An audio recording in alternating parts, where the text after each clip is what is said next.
All right, everybody, welcome to another episode of MasterClass. We are on episode 14, and happy Halloween for anybody that celebrates.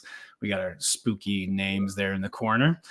So today we have Mike Cotton, my colleague over in the EMEA side, and Steve Newton from Finastra. Let me bring you guys onto the stage here, if I can click the right buttons. There we go. Your Hi, spooky everybody. names. But yeah, today, so just wanted to give a quick intro and then hand it over to you guys as you're the stars of the show today.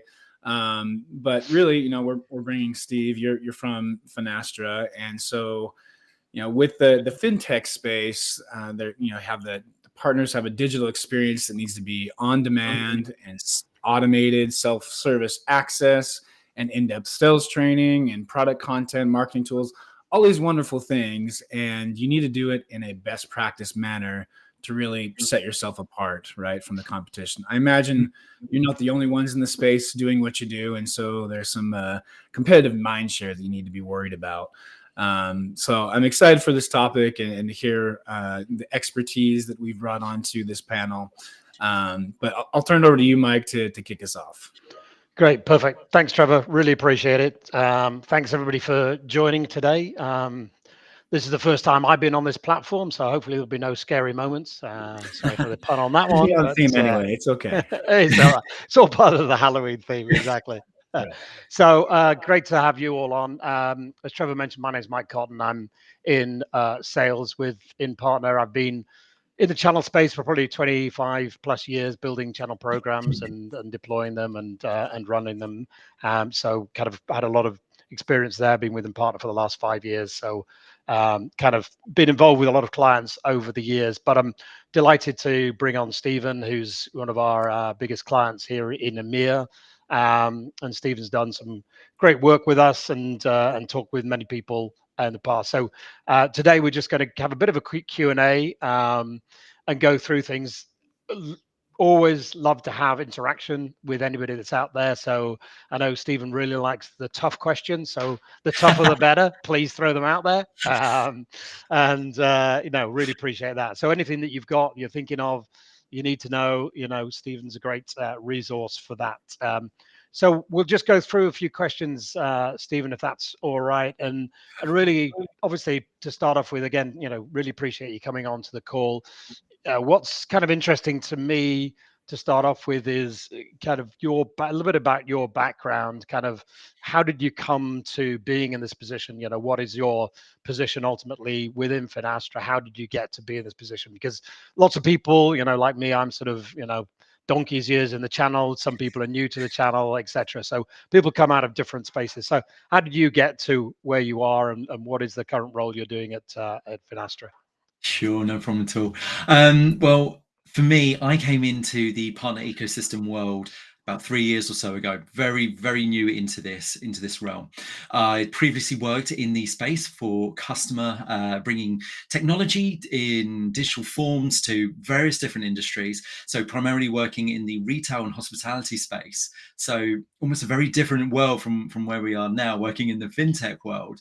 But the really interesting part about it is that you kind of take what you've learned working with customers in either like a retail side or a customer, obviously a customer perspective, and you're applying it to a partner world, and it's almost identical. Same challenges, just a different industry. And for me, I head up our digital channels here for our partner ecosystem team within the Finastra, within Finastra Partners and Ecosystem.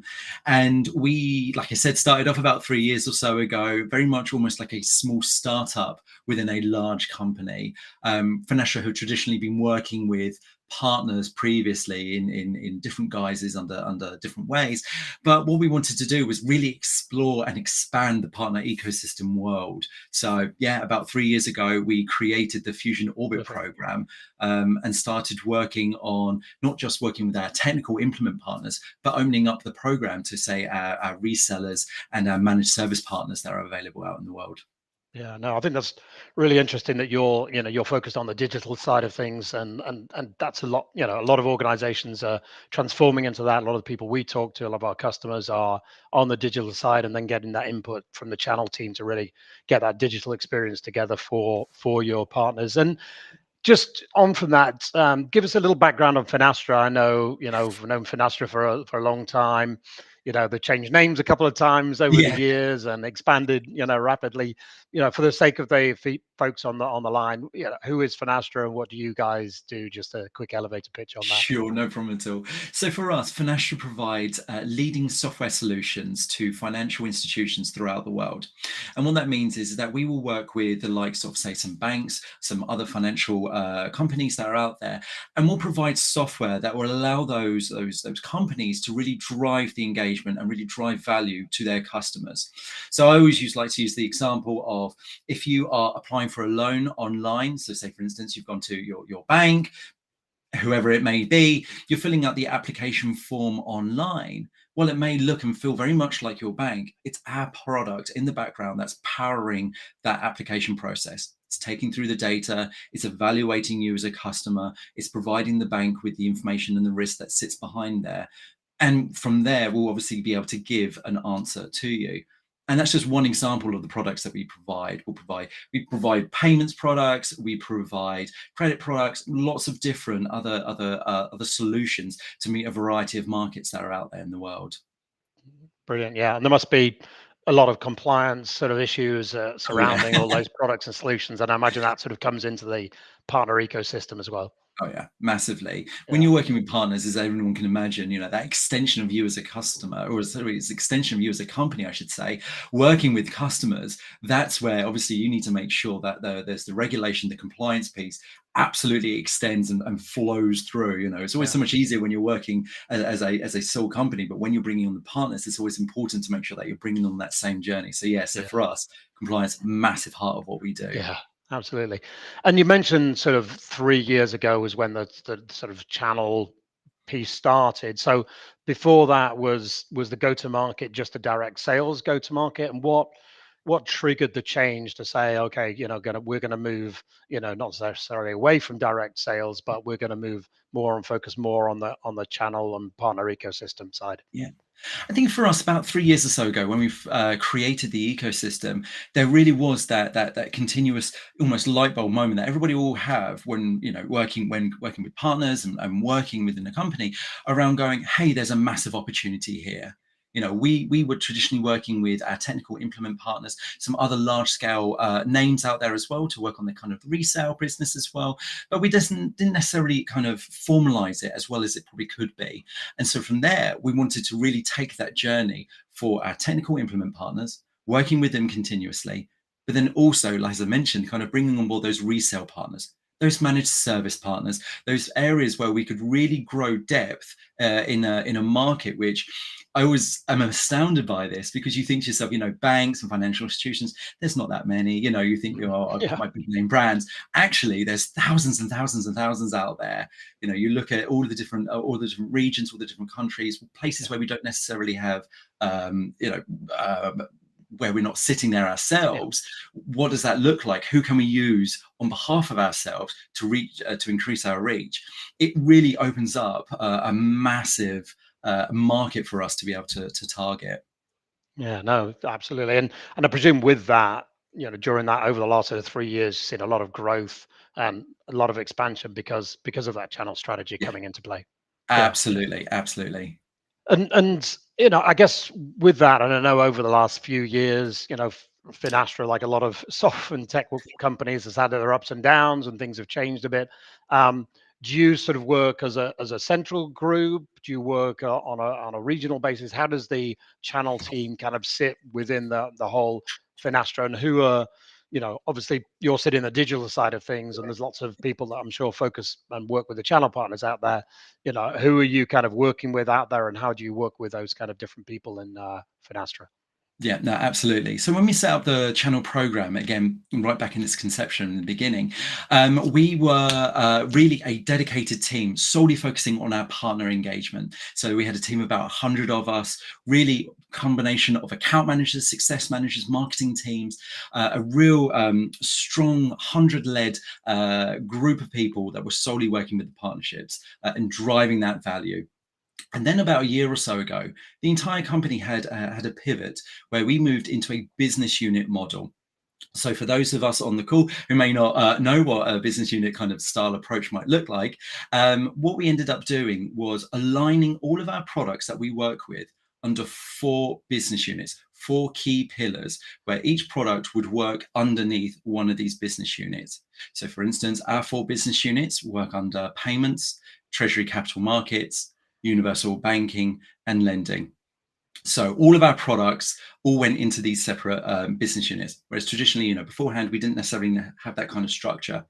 And along with that pivot as well, we then ended up having our accounts team, our partners, all working within those business units. So we kind of went from 100 people working solely dedicated in a partner team to almost being put out into these business units themselves, which then meant us as a team, whoever, what the team that we are, went from 100 of us to a slightly smaller one as a dedicated team, but obviously having the account managers, the business unit leads, the success managers, all working within these business units.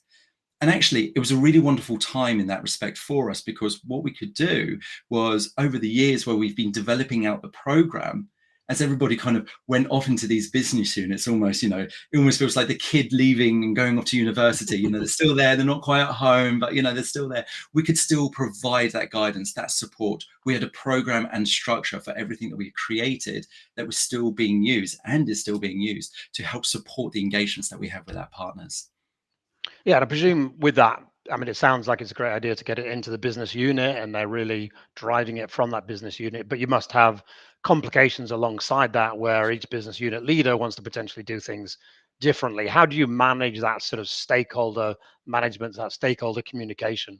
Yeah, no, absolutely. I mean, as everyone can probably appreciate as well, you kind of go from owning and managing partners from a central team and a one core function, and when it's kind of gone into the 4 different business units, ultimately, some of these controls that you may have potentially had aren't necessarily as there, or a bit more relaxed.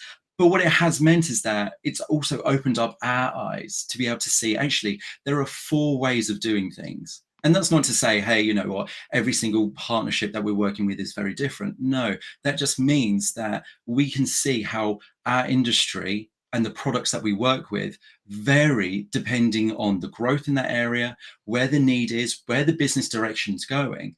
So say, for instance, some of our business units may focus more on the technical implement side of things. They may go, actually, there's a real need for us. We're really seeing hypergrowth in some of these areas. We want to implement these products more so we can work with partners easily in those areas. And some of our business units are actually going, no, actually, we want to be able to resell our products better as well. We want to put that investment into the partnerships there. So you really see a very almost like a mixed bag of, hey, where's this energy going into? And then ultimately as well, it's not just me and the digital channels working on how we can help support those different business units, but actually as a central team, again, how do we focus? How do we make sure that we're providing the right value, the right processes, the right procedures, the right governance for each one of these business units to make sure that they can achieve their goals? Because we're not here to be a blocker, we're here to be a support function to really drive it, to make sure that we're getting the right value. Yeah, sounds interesting and challenging, and I'm sure that keeps you very busy. Just moving on to the sort of partners and the whole partner program, do you guys kind of recruit and bring on board a number of partners a year, and kind of what partners do you kind of work with and focus on? Yeah, no, absolutely. So for us, our real routes to market can fall into really 3 kind of main categories, and one category with a couple of subcategories in it. So first of all, we're looking at our MSP partners, managed service partners, people that can take the product, work with a client, and really provide a much bigger solution for a prospective client. Then we've got somebody like our resellers, obviously taking our product, working in a region, being able to resell that product on our behalf as well. And then we've got our affiliates, which are kind of broken down into 3 kind of these subcategories as well. We've got our affiliate implement partners, again, a really backbone of the partner program, looking at that kind of technical implementations, being able to help support us in providing the solutions into clients. And then we've got our affiliate referrals and our affiliate fulfillment partners as well. So these kind of people, as we always kind of say, partners that have got like a Rolodex of names that can come to us with, being able to provide us with leads and opportunities as well. And each one of them, we're putting in investment into making sure that we're providing the right content and the right tools to each one of those partner route to market types. Okay, it makes sense. And do you have a lot of new partners kind of coming to you and onboarding and, take us through the process a little bit? Again, we talked earlier on, you guys must have a lot of compliance as part of bringing that on, a lot of process involved in that. How does that work and how does technology support you doing that? No, absolutely. So I think a really important piece to kind of talk about now is, I'm sure everybody's heard about this, the partner life cycle. Some people might have 2, some people might have 6. And I had a little running joke about this in my own head. So anybody in the UK who was growing up, who watched Blue Peter as a kid, would say, hey, here's one I made earlier. Here is a partner life cycle journey of 6 stages that we used to use, or that we do use, sorry, I should say, for effectively recruiting on our partners and making sure that we're developing them in a way so that we can get them from where we've identified them into a fully scaled partner. Now, for us, 6 stages. Each stage has its own milestones. Each stage has its own gateways as well, stage gates, very much like a project, how we would approach one as well, about how you can make sure that before you can move on to each stage, you've successfully completed off some of these pieces. We talk about compliance, and compliance very much applies to each one of these stages for us. So for us, very much looking at, right, what do we need to do in discovery? Discovery very much being that kind of, hey, how are we recruiting partners? Again, we are recruiting partners. Finastra is actively recruiting them across all of our business units. And like I mentioned, some of them as well are either looking more at technical partners, some of them are looking at more of our reseller partners, our managed service partners as well. So again, we're recruiting across that entire life cycle. And then for us, as a partner, kind of, we find them in the discovery phase. We think there's a great partnership there. The partner thinks that we're a good fit for them. Kind of go into this qualify phase. We start talking a little bit more to them. We start kind of doing more of those compliance checks that may sit behind it as well. Understand the value proposition. Where do we think that a partnership can provide value? Where do we think there's an opportunity for that partnership? And then we kind of come into this commit phase where, again, we're looking at that kind of signing on the dotted line. We're agreeing business plans, we're agreeing targets, we're making sure that the partnership is the right one. And we want to make sure that the partners, we're right for the partner's right for us. And then we kind of go into this onboarding phase. And, we're again talking about this kind of compliance and making sure everything, there's governance behind it. But this is a really strong phase for us, talking about the enablement behind partners, how we're making sure that the partners can be geared up to learn to sell the product, to be technically enabled as well. And then it can get engaged with the rest of the wider teams that we'll be talking to. Who are your product lead contacts? Who are your marketing contacts? What does that look like? What are we going to be able to invest with them? And then once we're happy, once the account managers are happy, once the business unit leads are happy, we can then move on to this activate stage, which is really almost that kind of like bit of the hand-holding piece for it. You've kind of still got the training wheels on the bike, and we want to still hold you from behind. So it's really about being able to make sure that the partner can land a deal successfully. Make sure that it may be either 1, maybe 2 deals, working with us. So making sure that we're providing maximum levels of support to support the deals and make sure that we can sign an agreement. And then from here as well, going into the scale stage, almost like, hey, the training wheels are off. We're still following you from behind. We're still there in the background, making sure that, if there's anything that you need from us at any moment, we're there to support, but almost becoming quite a support function for that partner as they engage with their prospective clients. Perfect. And Stephen, is this sort of focused on the MSPs, or obviously the affiliates are probably lower touch? Is it the same process everybody goes through, or the different partner types, are they going through just kind of different processes and different levels of engagement? Yes, absolutely. So very much this really does apply to all of our partner types. Focus mostly this one though, I would say, on our MSP and resale partners. However, I would also say as well that the for like our maybe our affiliate implement partners, maybe our referral partners, maybe a little bit more light touch in some of that respect as well. Especially maybe talking about maybe like the implement side of things, more focused around the technical sales side of things, rather than how to resell a product and how to understand it in that side of things.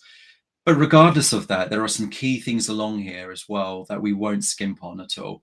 Making sure that we are providing the right partners, because for us, we want to make sure that our partners are happy working with us, but also as well that we are bringing on board quality partners. It's about bringing quality and not quantity of them on board. Right. Yeah. Yeah.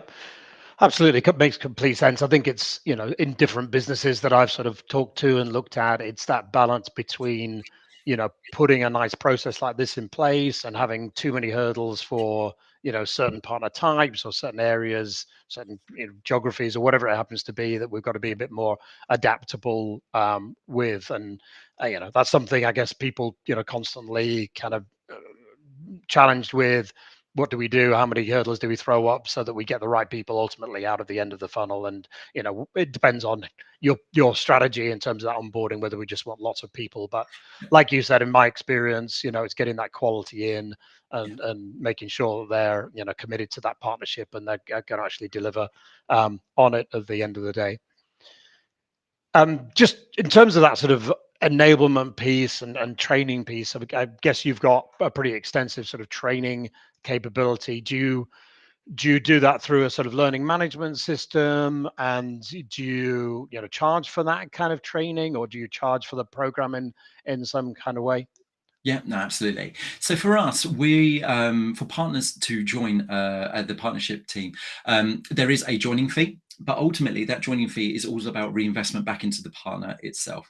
So this will be used to provide technical knowledge, one-on-one training from our technical teams as well. And then for us as well, also being able to use our marketing team as well, to help do go-to-market campaigns, working with the partners as well. So for us, yes, there is a fee that sits behind it that partners obviously, pay into, but it is an investment back into them in order for them to be able to have this kind of technical knowledge, the go-to-market campaigns that we can do in conjunction with the partners as well. But then kind of talking about that enablement piece as well, we offer a blended approach for our partners. I think, probably maybe a lot of us can appreciate, like during COVID, obviously so much moved to it online, so many like online training platforms. Hey, here's a load of content that we can watch, but we still take an approach of being able to provide a blended approach. So, I'm sure we would all love to think that you could watch a video and then suddenly be trained up on how to sell the product. But obviously that's never going to happen, is it really? It would be wonderful if it could do. But what we do is we love to be able to provide our partners with a persona-led training.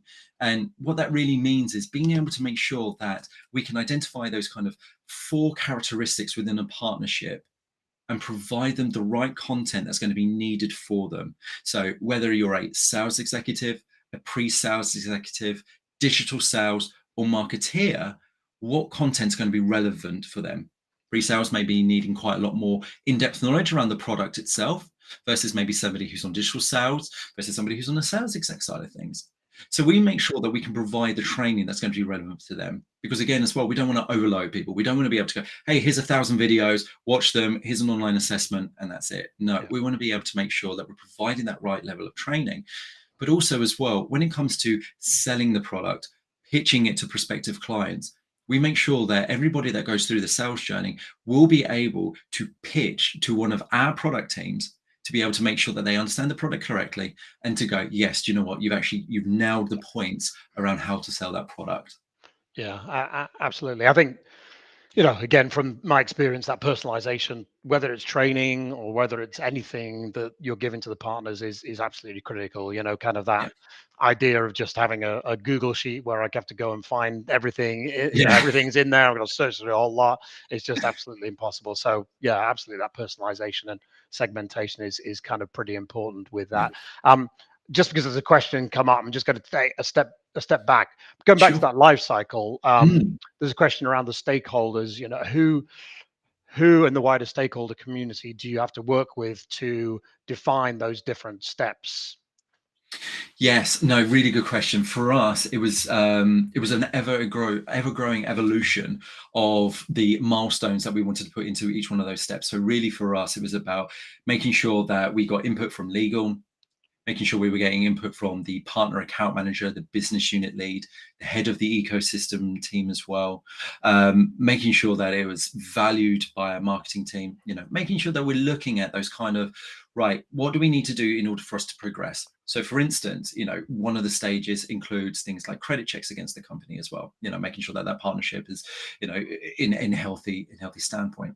But also from our own sales team as well, having those initial conversations with them, saying that initial discovery, those kind of questionnaires, a bit like when you're having an interview, you always have these kind of questions, a bit like this. So, you kind of got those questions that you want to understand from a partner. Do they understand the industry that they're going into as well?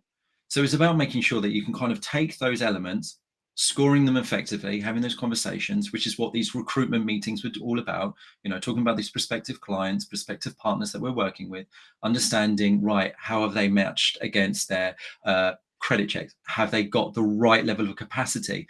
Is this, a team of maybe 3 people that we think actually maybe not, they're not quite the right, because we're looking for maybe a group of 50 people, a bit more established, a bit more worthwhile in an area, whatever it might need to be. Is it the right fit for the product?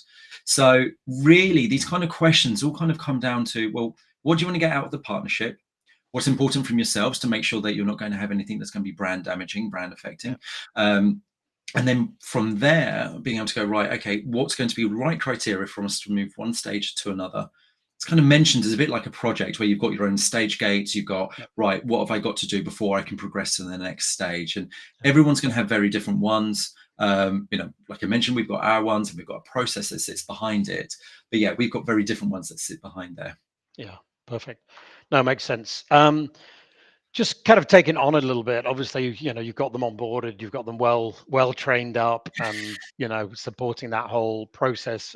As you get onto that kind of engagement piece, I guess a few things. Is there, do you have some kind of communication strategy around that? I know, there's obviously both internal stakeholders that you've got to communicate and engage with, and obviously the partner side of things. So, take me through a little bit of that. And I guess if you can, when you're going through that, I know we've got sort of 4 minutes left. There's just a question of how you're working with technology and doing some of these things. So maybe you can incorporate that into that answer about your communication strategy. No, absolutely. So on the screen here that I've got how we use digital channels and digital marketing to help support each one of those stages. I done a talk not that long ago talking about the importance of having a comms strategy to help support your partner lifecycle and your partner engagement piece. And it's really got to be one of your most fundamental pieces around this. So as you can kind of see, I start off when you start looking at our kind of discovery side of things, recruitment of the partner or partners, think about those kind of public faces. What are your public touch points? So in this case, we've got finastra.com, very public website. And on there, we've got some information, white papers around, for instance, what Finastra does, the products that we work with, a contact us section as well. How does a partner be able to find out more information? And then some kind of get into the kind of the more signing of the contracts, getting to know the partner a little bit more, looking at that kind of qualify commit stage as well, looking at how we can use our digital channels to help support the partner engagement. So in this case, we have a partner recruitment portal, which really is just an extension of our partner portal in itself. So the PRM that we use the same ones, obviously, provided by Impartner, but using segmentation within the partner portal to provide content that's specific to partners in that region, in those stages as well. They don't need to necessarily see how to register a deal or an opportunity at this stage, but they do want to see the legal contracts that's available to them. They do want to see some of the help guides around how to sell the product, what's going to be involved for them, what's going to be needed for their these 6 stages of the journey. So being able to provide the digital channels with that support, but then kind of thinking about that marketing side of the things as well, inviting the partner into webinars, sending them out these kind of generic partner newsletters, talking about what's going on within the partner ecosystem, talking about the wins, talking about the relationships that we have, so they can see the breadth and the depth of the partnership. Even if the partners don't go anywhere further, for whatever reason we don't take that further, we can still share what we do as a partnership to show the value. And then as we kind of gone into this onboarding, activate and scale, it's about opening up the wider platforms. So moving the partner from the recruitment side of things into the standard partner portal, being able to have access to the sales training, the marketing platform, the technical information that sits there. And then afterwards as well, looking at the marketing channels. So providing them product focused newsletter updates. Hey, here's the latest update to the product that you're working with. So being able to provide that information to them, being able to invite them to partner days, partner events, our global sales kickoff. So making sure that that partnership really feels like we've always got this two-way street. We're always talking to the partner about everything that's going on. So it just doesn't feel like, hey, it's just a signing on the dotted line. No, you're part of us, and we want to make sure that you feel that. Perfect. Great. I appreciate that, Stephen. And I know these sessions are never long enough, are they? We could go on for an hour chatting about this. So just I guess, just to sort of round things off, Stephen, I guess a couple of things. One is, as people kind of take away this information, I guess there's two things. What are you seeing as your challenges for 2024, and what are a couple of the things that you would give as key takeaways to people as they're kind of going back to their desks and trying to look at these kind of things? No, absolutely. I think one of the key challenges that I have, and actually the kind of thing I would also say to somebody right in the beginning, is always think about comms. Obviously I know I've just spoken about that there, and I've spoken about that engagement model, but always think about it. Always think about that. Are you providing the relevant information to your partners? But also as well, are you giving your partners an opportunity for them to talk to you as well? How are you keeping this two-way dialogue going? Yes, they're talking to your account managers. Yes, they're talking to their product teams. But are you giving your partners an opportunity for them just to be able to provide some feedback? Are they able to talk to you about how your partner portal experience is? Or being able to go, do you know what? I didn't find that deal reg process quite so easy. Yeah. How are you looking at those touch points? And always think about that comms strategy as well. Think about how you can make sure that you can get the information out to your partners without having to boil the ocean. I always think to myself that you should always look at your digital channels as important to you as Amazon does to them with their website. So think about all of your digital channels, all the touch points that you have with your partners, with customers, with clients, everybody that's looking around, and how you're communicating on those areas as well. And then I think probably the big piece for me as well around, again, a similar problem that I've got around, for this year as well as, something that people take away. Always think about your enablement. Think about what is it that partners need, but ask them. Say to them, hey, we provided you this content. It might be something about how to resell our product, or it was some technical information as well around it. Get the feedback around it. How are we making sure that product's still being relevant, that we still got all of the ins and outs? How did that last conversation go with one of your prospective clients? Was there anything that you would have liked to have known before going into that meeting that we could have provided to you? And I'm sure there's always going to be a litany of things that's always going to come out of the woodwork or anything like that. But it gives that opportunity to make sure that you're listening and that you're taking on honest feedback around what you're providing out to your partners. Perfect.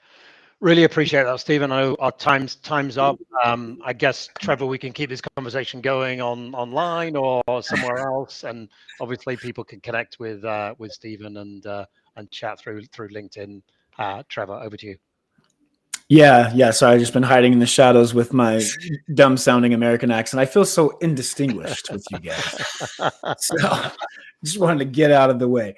But yeah, really appreciate the conversation, Stephen. We have some great comments you can follow up with on LinkedIn on our stream there, since we've run out of time, and some connection requests. So really great conversation. I love just that last point where you're talking about comms is key. And not just one way, right? Not just dictating your terms and having a one-way conversation. But I think that feedback loop is super essential. So I'm glad you hit on that.